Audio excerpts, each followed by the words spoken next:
Now I'm still at Nottingham. I've had a right good show over there on the embankment because there was a lot going on this weekend. Anyway, I've been busy in the background. It's not all been holiday.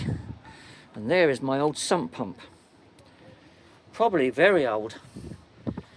The pump started to fail and the float switch I wasn't sure about. So that had to come out. This is the new one, which I've had to modify. Now you buy what you think is right and it's not right.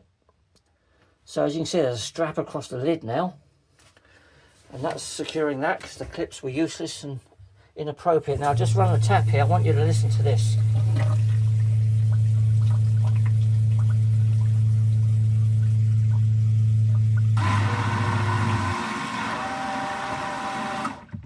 Did you hear that? Of course you heard that. Everything seems to be working and everything down there seems to be dry, which means I can have a shower now without having coming down here and twisting wires together. So I think it's a case of happy days.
When I open the paper and check out the news on TV, these pictures of buildings exploding is all that I see. But there in the midst of the horror, the blood and the mold, all the Davids against the Goliath defending their home.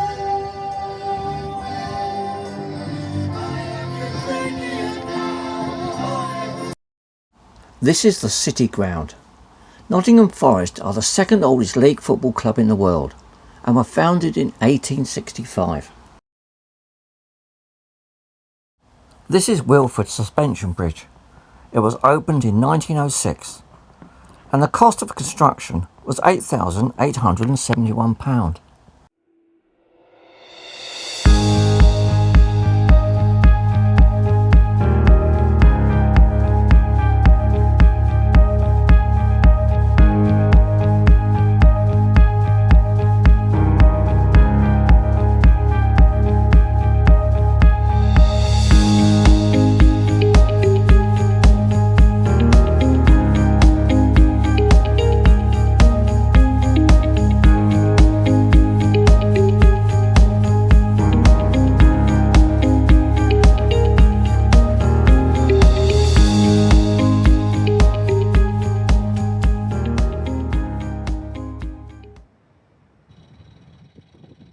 I've enjoyed my stay on the embankment, but it's now time to move on. This is Meadow Lane Lock, and it'll put me on the Nottingham Canal. I won't be going far today. I need to find some supplies.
Hello guys, Billy here. Just thought it was time I caught up with you. Now I'm in Nottingham. I'm in Nottingham this evening. Now earlier on, do you know what? I can't see the camera. I think we're alright. There you go. I think that's better. There's a lot of low sunlight. Oh, I just thought I'd update you on where. Oh crikey, there's a couple more birds coming along. Hang on a minute. Here they come. Like it's like bees around a honey pot. I don't understand it. Anyway, I've had the last 3 nights just on the crikey, just on the west side of Nottingham, on the embankment, and I've done very well there. I must add, because the VE Day, Victory in Europe celebrations were going on yesterday, Sunday. And I had a mooring right across from the memorial, and I was able to enjoy dragon boat racing, canoeing, women's sculls, and it kept me entertained very well. Now it's Monday today, bank holiday Monday, and I've moved through Lock 1 and Lock 2, and I find myself just to the getting onto the west side of Nottingham. And I stopped here to get some food, but I was kind of out of grub.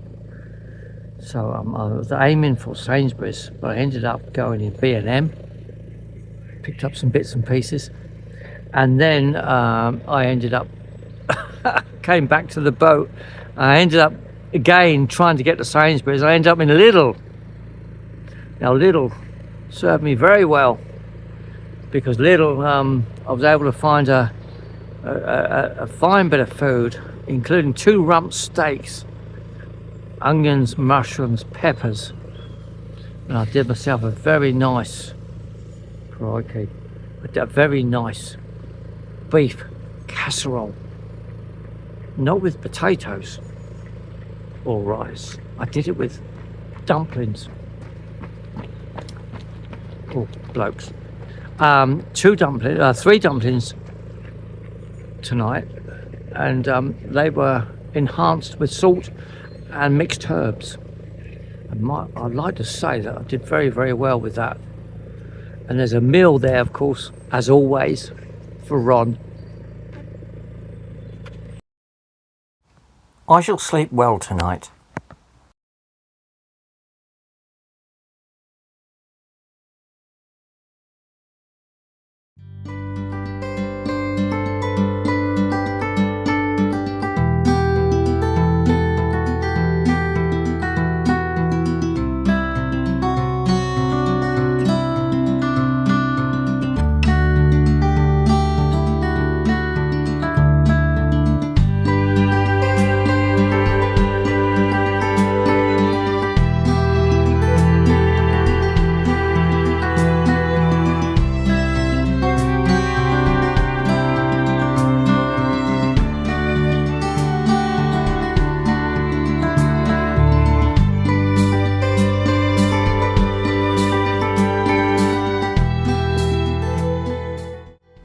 Well, this is another day that I didn't go very far.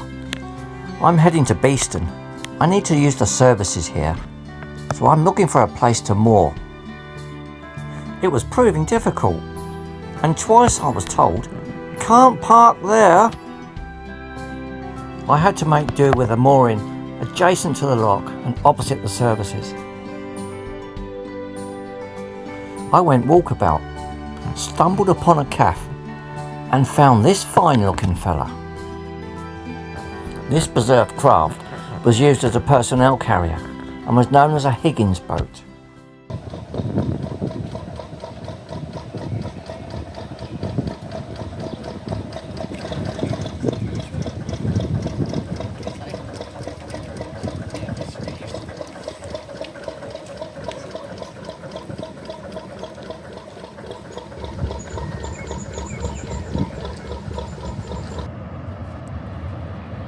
So we're now looking at the River Trent. We're facing downstream. although there's some flow over the weir, it's not very much. And if you look beyond, you'll see how low the River Trent actually is, which is all going to impact on the upstream section. Now look at that. I was going to say look at that flow through the barrier, but there's hardly a flow. So this River Trent's going to level out soon, and I think the weir will stop running. And that means, of course, that this section of the River Trent is likely to be static. We've got no rain in the forecast for at least 2 weeks. And I think the situation will deteriorate as I head inland, and it's showing up on many of the other canals. Leeds and Liverpool is under threat right now, big time. I think there's going to be an announcement this week, even today, and the Canal and River Trust are going to allow you 2 weeks to move your boats off that canal. And there's talk that it's going to be shut from Leeds all the way through to Wigan. Crikey!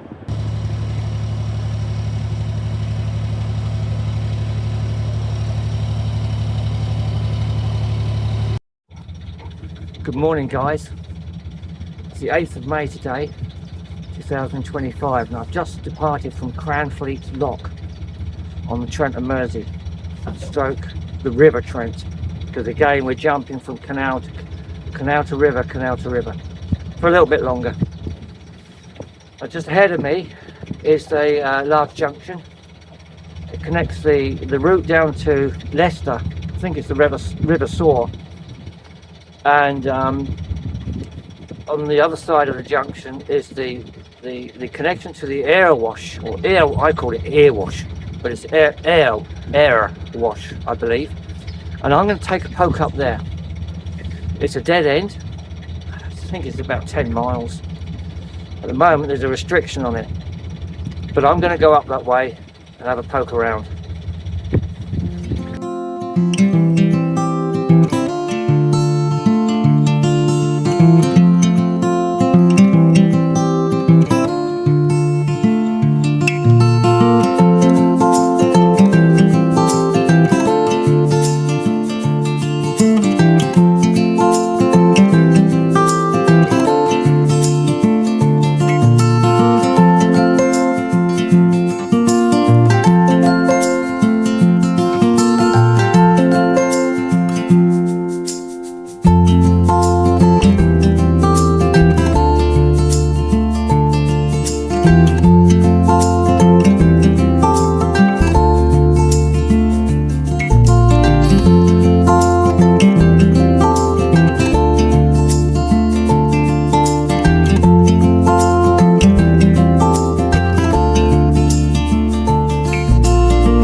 It was an Act of Parliament in 1777 that brought about the construction of this canal. It was completed in 1779 at a cost of £21,000. It's one of 5 canals built towards the end of the 18th century to carry coal from the pits of Nottinghamshire and Derbyshire.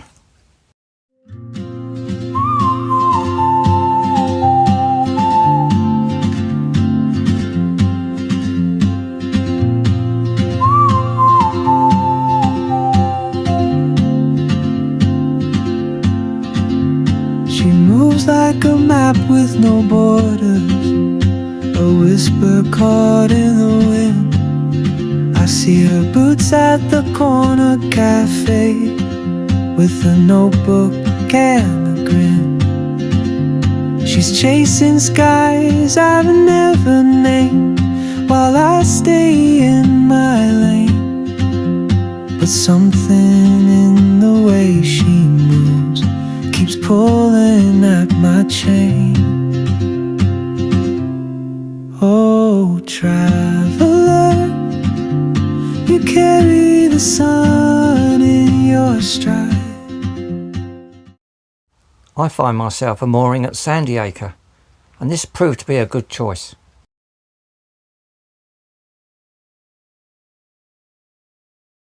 This fine building is Springfield Mill. It's Grade 2 listed, and now it's the home to 105 apartments. Well, I've just taken a walk up the Erewash Canal to check out what's happening at Green's Lock, number 68. The collar on the downstream side has been renewed or replaced, as we know, and on the upstream side there's still only one ground paddle working, but I can report that the pound above Green's Lock is now full. So anybody who's thinking of coming up this way, the chances now are a lot better than what they were a day ago. Enjoy.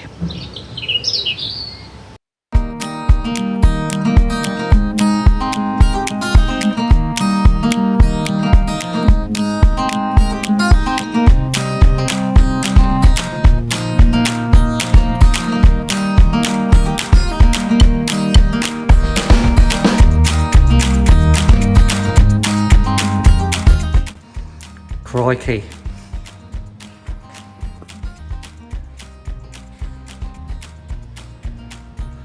And there's 2 floors to look at.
Continuation of extremely dry weather was putting the navigations at risk, and the Erewash Canal was no exception. There was only one thing to do: head home for a few days. It was on the station I met Joyful Jill and Crazy Chris. They're on their way to Skegness. We had a great chat and a laugh. I hope Skegness is ready for them. I also told them they're going to end up in a YouTube video.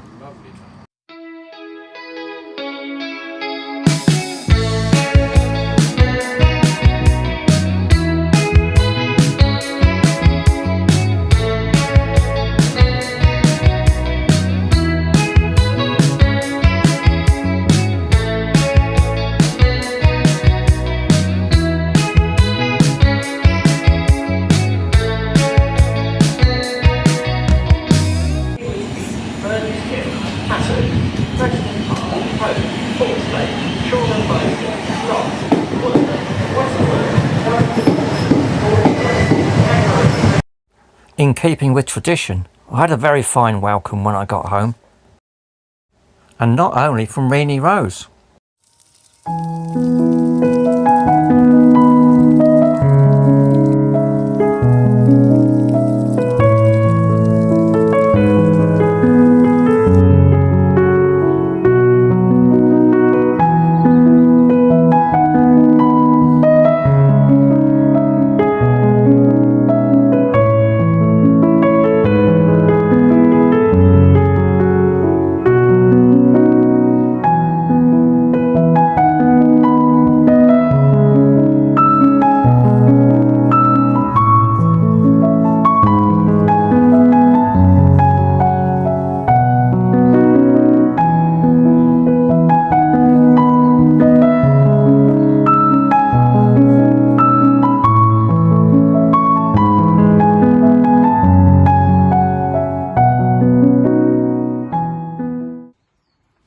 I took a bike ride to Flansham to catch up with Alice and Mervyn.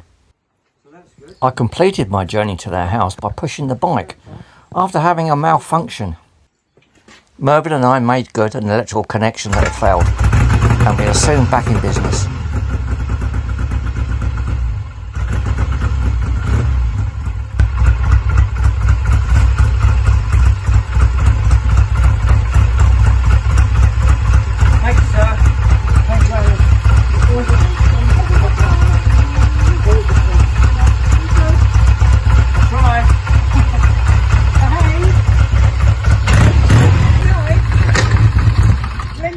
Oh dear. Didn't last long, did it?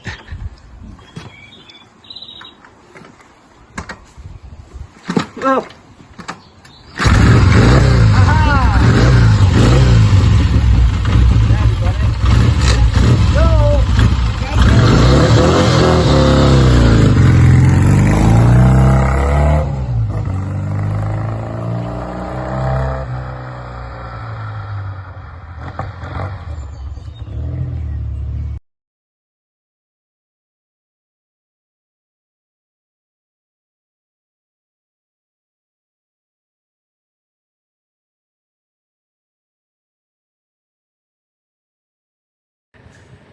Finally got myself back to Raggedy Ann. It's not been without drama, but the nice news is I'm here and I did it on my own. Happy days.